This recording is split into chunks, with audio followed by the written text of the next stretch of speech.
So hello guys, I am Rishabh Vedari from class 10 unit class result. So today I am here with the chapter 5th periodic classification. So we will let's move with the let's recall section. So first point of let's recall section is atomic number and atomic masses. So we know that atoms has three subparts in it: neutron, proton and electron. So neutron and proton are present in the nucleus and the electrons are revolving around the nucleus. So how to find, according to this we can find the atomic number and atomic mass. So atomic number can be found by the total number of proton present in the nucleus, and the atomic mass can be found by sum of proton and neutron in the nucleus. So this is how we can find the atomic mass and atomic number. So by taking an example, making it easier, we will take the example of oxygen.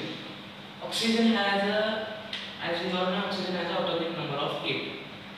So 8.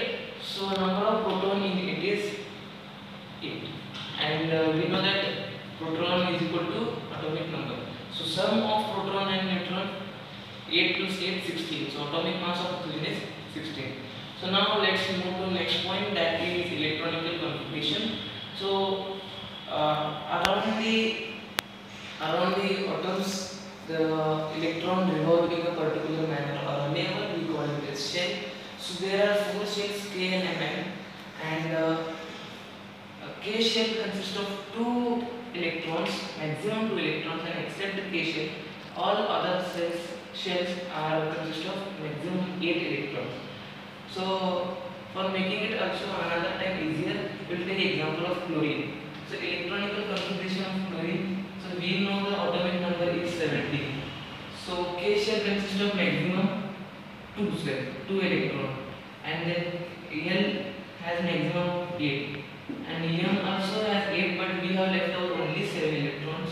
So electronical configuration of chlorine is 78287. So this is how we can prove that electronical configuration of chlorine is 78287. So moving to next point, which is based on this electronical configuration, that is valency. So what is valency? So valency is the atoms to fulfill the stable configuration in the electronical configuration. So in a simple way, to make a stability in an electronical configuration, valency is required. So with the valency, valence electron means the electrons in the lastest latest orbit of the electrons. So for chlorine, valency would be, to make it stable we requires one more to make it stable. It can be 8. So consider I am a chlorine. So I want one electron to self-sustainable for me, and I can even give 7 donate. So both them requires the energy. So taking one is easy for me rather than giving 7. So we should add 1 here, and valence will be -1 because it's taking it. So now we will go on the points. Now we are on the top of the chapter. So first point would be why the classification is necessary. We all know around us many substances and material are present that made with the simple basic substances, and these simple basic substances have different properties. It is very difficult to study these different properties and to have a knowledge. So this can be made easier by making the groups of the similar properties. So by making the groups in a similar properties is called as classification, and this classification is made by very simple manner, taking a substance with similar properties and making it grouping, and this is called classification. So by taking an example, if in our house, in our room, we have chair, desk, benches, so we can characterize in the wooden category, and paper, plastic, another category we can continue it. So now let's move to another point. So we have covered here why the classification is necessary. So now let's move to another point, that's history of the classification. So in the year 1860, the Dobereiner recognized a Dobereiner element trait. So in the year 1866, Newland has proposed this Newland theory.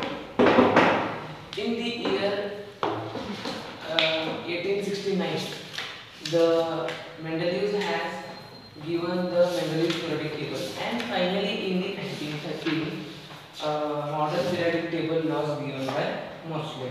So we will have a deep study one by one case study on each and every scientist. So let's begin with the Dobereiner trait. So in the year near about 1816, German chemist called as Dobereiner has found a pattern in the increasing order elements in the elements with their different properties are arranged in the ascending order according to their atomic masses, and in that he found a pattern that he made this into three groups. And this is called as traits. So with these traits, some drawbacks also there. So he could make only three traits, and the fact was that atomic mass of the middle term is the average of atomic mass of other two. So we will have a point on this and discuss to make it convenient, but the limitation were there. So only he can find three traits among all, and he was totally failed in that. So by taking one of its trait, making it easier. So let's take one trait, that is lithium with atomic mass of 6.9. Then middle term is sodium atomic mass of 23, and at last potassium with atomic mass of 39. So we know the middle term is roughly, not exact, roughly average of first and last term. So we know the average formula for this. So it will be roughly 22.85, and that's near to sodium. So it's easy, but we have only three traits among this. So he was it's a drawback and limitation of this. So this is how the Dobereiner, who contributed to the to in this field, and he was the first to make it in a series and sequence, and he made a very wonderful job according to me, and started the competition among the periodic classification.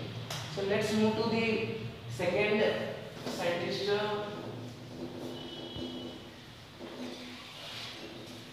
So Newland octave. The second point is Newland's octave. So after the contribution of Dobereiner, we found the Newland's octave. So it's in the year near about 1866.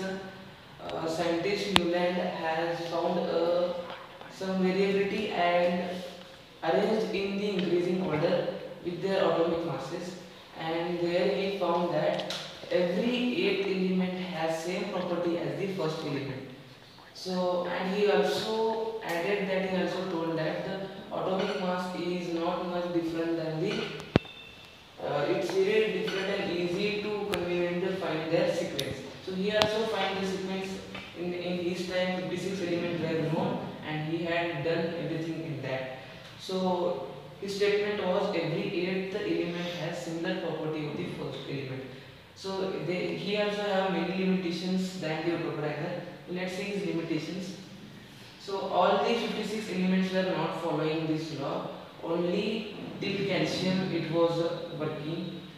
To fulfill and to add the elements in the periodic table, he added two elements in a same slot, which is not a proper one. So thirdly, he had not left any space for furtherly discovering elements. So it is one of the drawback that he thought that no further elements will be discovered.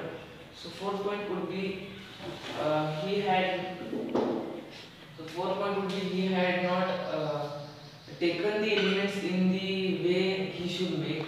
So cobalt and nickel are in the group of bromine, chlorine, and bromine chlorine, even though it has not any similar properties, and at last iron compromises the chlorine and iron compromises cobalt and nickel properties, but they are not in a same group.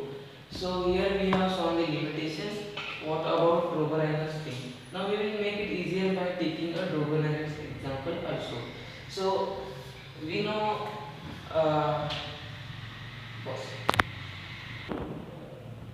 so here lithium and sodium.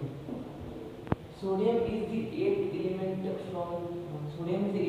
from the lithium, and these both have this almost same properties. Now we will see the beryllium and magnesium. Beryllium, magnesium. Magnesium is the eighth element from the beryllium, and these both also have same properties. Now boron and aluminium. Boron and aluminium. Aluminium is also eighth element from the boron, and these both also have same properties. So now we can conclude that this is obtainable, but this was not totally correct. It was applicable only till calcium. Okay. So he was also almost well, but he had done some calculations and he arranged the sequence of 56 elements, and this made some more contribution towards the periodic classification. Now we will go on to the next point, that is Mendeleev's. So Mendeleev's contribution in the periodic classification. So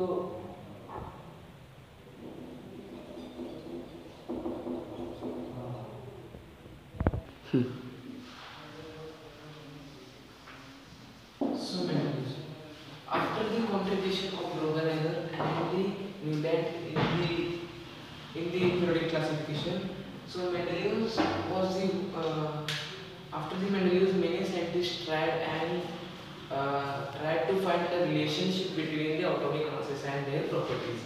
So here, after the many years, in the year 1869 approx, Mendeleev, a scientist, a German chemist who discovered and who was the first Russian chemist, who discovered the sequence according to their atomic masses, and this sequence was very absolutely managed. And so here we have the 63 elements, and Mendeleev's, we will see the achievements and their demerits. So before that, he firstly supplied all the elements in the atomic masses according to their atomic masses, and the sequence was made among the 63 elements. So with this, he had shown the similarities with the formula of oxides and hydrides. The similarity of oxides and hydrides of similar property he grouped in one sequence, and with the another sequence he grouped another one group. So in this, how he had made 6 rows and groups, and this made him most popular one among this all. And he had studied a lot from that 63 elements. So after that, he then arrangement of 63 elements were in the increasing order, and he prepared that increasing order with the giving statement that the properties of elements are periodic functions of the classification of periodic. So here I am with the point, that is Mendeleev. So in here is the group 1, so he made the groups. So what is groups? The vertical elements which are arranged in the sequence, that are groups, and he also made the pellets. So horizontal sequence of the according to their atomic masses is called pellets, and he left the gaps for the furtherly discovering elements. So now we will see the his achievements in this periodic classification. So only 63 elements has accommodated their position in the periodic table. So by taking a big risk, he had left few spaces and predicted their name as Eka boron, which was later known as gallium, Eka boron later known as cadmium, Eka aluminium was later known as germanium, and Eka silicon was later known as germanium. taking a huge risk, he had left that spaces, and that spaces later the properties matches with the Eka aluminum, Eka boron, and Eka silicon. Now he had left a space for the noble gas. Noble gas element can take place in his periodic table at the last and made a group, another noble gas group. So properties of element can be predicted by his periodic table. So some achievement and limitations were also there. The position of hydrogen was not concepted by him clearly. So position of hydrogen is an element with it can give the element, it can take the element. So it can be added in the fluorine, bromine group, but it is not arranged there, and it's arranged in the first group because of some valency reason. And so second demerit was isotopes. So isotopes are the elements in which the elements are same, properties are same, but their atomic masses are different. So he not given any specific space for them, and they are in a single slots. So isotopes are in the single slots. So this is how Mendeleev made some demerits, and the all about the things are he left a space for a newly germinating elements. So later these three members had made classification which makes the entire classification properly. So at the last I can tell that the elements which are present in and out of this are present here.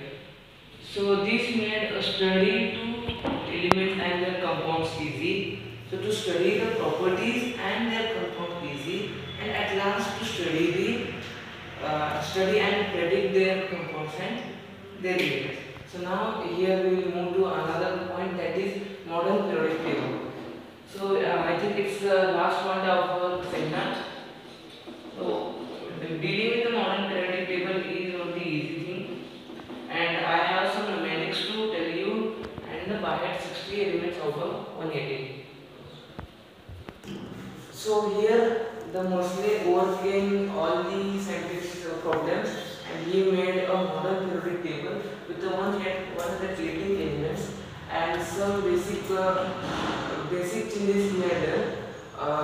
Either sequence had to done by atomic masses by every scientist, but Moseley had done it by atomic number. Atomic number, the protons in the nucleus present, the number of protons in the nucleus present. So here we go. It's the group. So in this group, the hydrogen is the exceptional case. So living hydrogen, lithium, sodium, potassium, helium, scandium, and francis. This every element has same properties according to Moseley, and it's exactly same properties every element has.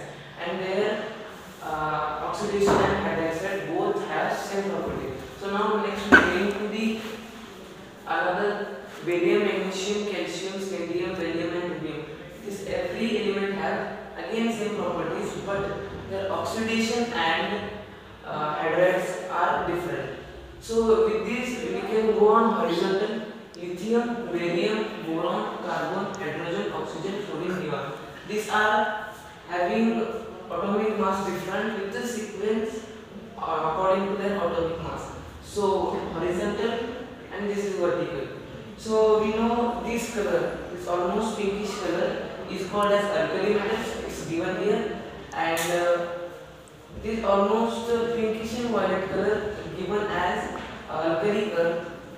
And third, transaction metals is each and every metal is transaction metal, which are not counted by us in our day-to-day life, useful and most not be important for construction and every other thing.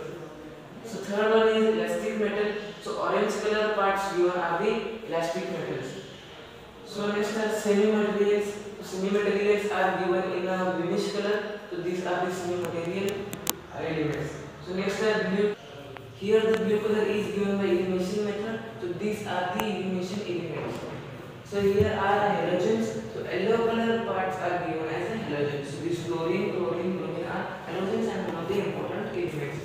So these are noble gases: helium, neon, argon,